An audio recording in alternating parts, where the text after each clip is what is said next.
Warrior. We are trying to cover all kinds of ground here with road tripping at the same time. Check it out. And our scripture reading. We're on Judges chapter 8, and so we're trying to catch up a little bit because we have been going for a while. So here we go. We're gonna skip the preface or the chapter heading, mainly because we do not have the internet.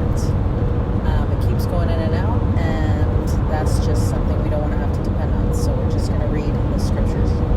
Okay, so Judges chapter 8. And the men of Ephraim said unto him, Why hast thou served us thus, that thou calledst us not when thou wentest to fight with the Midianites? And they did chide with him sharply. And he said unto them, What have I done now in comparison of you? Is not the gleaning of the grapes of Ephraim better than the vintage of Abiezer? God hath delivered into your hands the princes of Midian, Oreb, and Zeb, and what was I able to do in comparison of you? Then their anger was abated toward him when he had said that. Okay, so all was not easy for Gideon after that. The tribe of Ephraim was arrogant and complained that Gideon had not called upon them to help deliver Israel. But remember, they weren't even supposed to, because he was supposed to deliver Israel without a bunch of help, right? Because it was supposed to be the Lord who was helping them. They were the birthright tribe after all, so Gideon's leadership is shown by how he handles their prideful assault. And he says, what have I done in comparison to you guys, right? He was trying to help, build them up or whatever. Then Gideon reminded them that it was they who slayed the princes of Midian, Oreb, and Zeb with Ephraim when Ephraim intercepted their escape. The stroking of their egos and Gideon's humility to even allow this calmed the moment, but the writer was impressed by it enough to include it in this record. So Josephus added, however, the tribe of Ephraim was so displeased at the good success of Gideon that they resolved to make war against him, accusing him because he did not tell them of his expedition against their enemies. Isn't that crazy? It's if he would have asked sooner, I don't even know if they would have joined, right? But Gideon, as a man of temper and that excelled in every virtue, pleaded that it was not the result of his own authority or reasoning that made him attack the enemy without them, but that it was the command of God, and still the victory belonged to them, as well as those in the army. And by this method, cooling their passions, he brought more advantage to the Hebrews than by the success he had against these enemies, for he thereby delivered them from a sedition which was arising among them. Isn't that crazy? Why didn't you tell us to come help you? Yeah, because they wanted to have credit for sure, right? But no, the Lord needed that credit. So this was from Josephus' Antiquities of the Jews, book 5, chapter 6. Okay, and then Gideon came to Jordan and passed over, he and the 300 men that were with him, faintly pursuing them. And he said unto the men of Sukkoth, Give, I pray you, loaves of bread unto the people that follow me, for they be faint, and I am pursuing after Zebah and Zalmunna, kings of Midian. Hold on, I need to zoom this because it is too...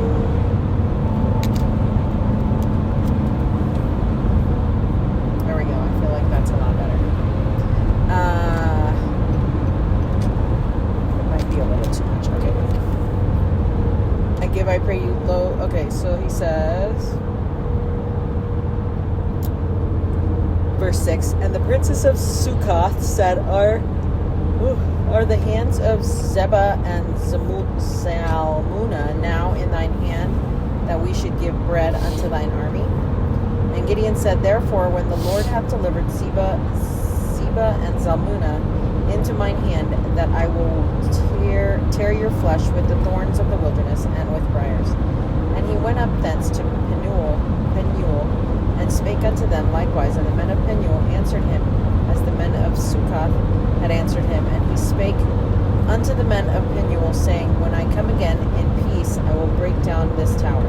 Now Zebah and Zalmunna were in Karkor, and their hosts with them, about 15,000 men, all that were left of all the hosts of the children of the east.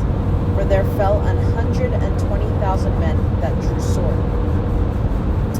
And Gideon went up by the way of them that dwelt in tents on the east of Nobah and Jogbeha, and smote the hosts, for the host was secure. And when Zebah and Zalmunna fled, he pursued after them, and took the two kings of Midian, Zebah and Zalmunna, and discomfited all the hosts. And Gideon the son of Joash returned from battle before the sun was up, and caught a young man of the men of Succoth, and inquired of him. And he described unto him the princes of Succoth and the elders thereof, even 70 men. And he came unto the men of Succoth, and said, Behold, Zebah and Zalmunna, with whom ye did upbraid me, saying, Are the hands of Zebah and Zalmunna now in thine hand, that we should give bread unto thy men that are weary? And he took the elders of the city, and thorns of the wilderness, and briars, and with them he taught the men of Succoth. And he beat down the tower of Penuel, and slew the men of the city. Then said he unto Zebah and Zalmunna, What manner of men were they whom ye slew at Tabor? And they answered, As thou art, so were they. Each one resembled the children of a king. And he said, They were my brethren, even the sons of my mother, as the Lord liveth. If ye had saved them alive, I would not slay you. And he said unto Jether, his firstborn, Up and slay them. But the youth drew not his sword, for he feared, because he was yet a youth. Then Zebah and Zalmunna said, Rise thou and fall upon us, for as the man is, so in his strength. And Gideon arose and slew Zebah and Zalmunna, and took away the ornaments that were on their camels' necks. Then the men of Israel said unto Gideon, Rule over us, both thou and thy son, and thy son's son also, for thou hast delivered us from the hand of Midian. And Gideon said unto them, I will not rule over you, neither shall my son rule over you. The Lord shall rule over you. And Gideon said unto them, I would desire a request of you, that ye would give me every man the earnings of his prey, for they had golden earrings, because they were Ishmaelites. And they answered, We will willingly give them. And they spread a garment, and did cast therein every man the earrings of his prey. And the weight of the golden earrings that he requested was 1,700 shekels of gold, beside ornaments and collars and purple raiment that was on the kings of Midian, and beside the chains that were about their camels' necks. And Gideon made an ephod thereof, and put it in his city, even in Ophrah, and Israel went thither whoring after it, which thing became a snare unto Gideon and his house. Thus was Midian subdued. Okay, it was getting really sunny.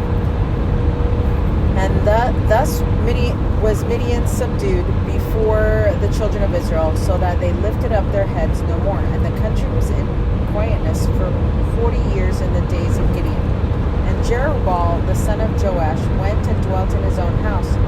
And Gideon had 70 sons of his body begotten, for he had many wives. And his concubine that was in Shechem, she also bare him a son, whose name is called Abimelech. And Gideon the son of Joash died in a good old age, and was buried in the sepulchre of Joash's father, in Ophrah, and the Abizrites,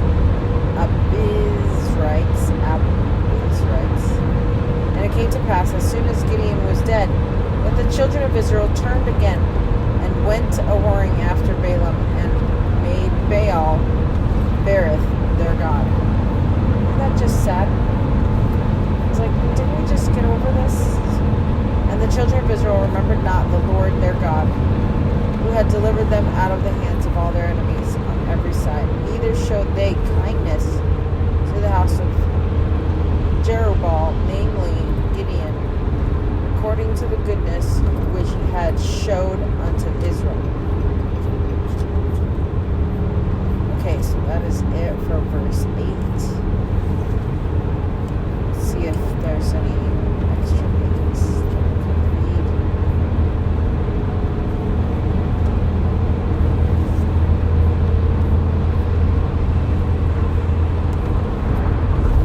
Okay, so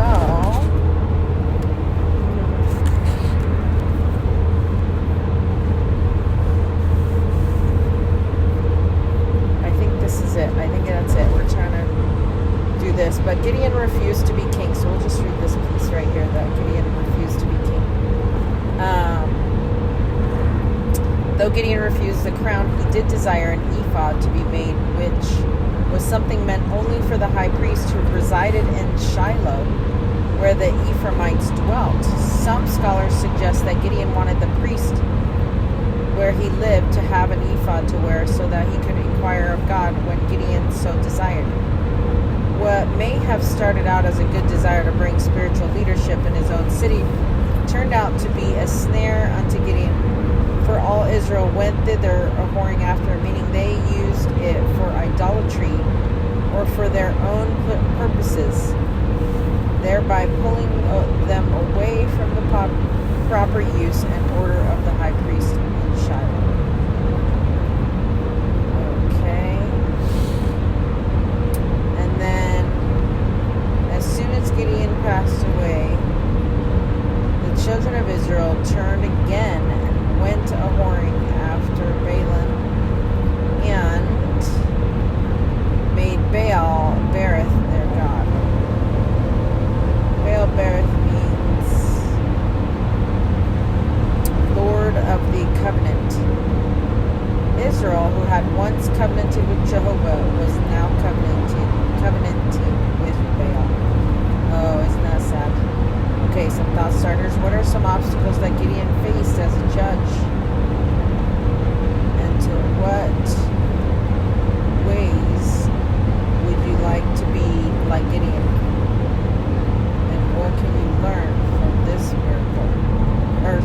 From his mistakes and miracle, right? Because he had that. Okay, that is it for Judges chapter 8 until Judges 13. Stay strong, warrior.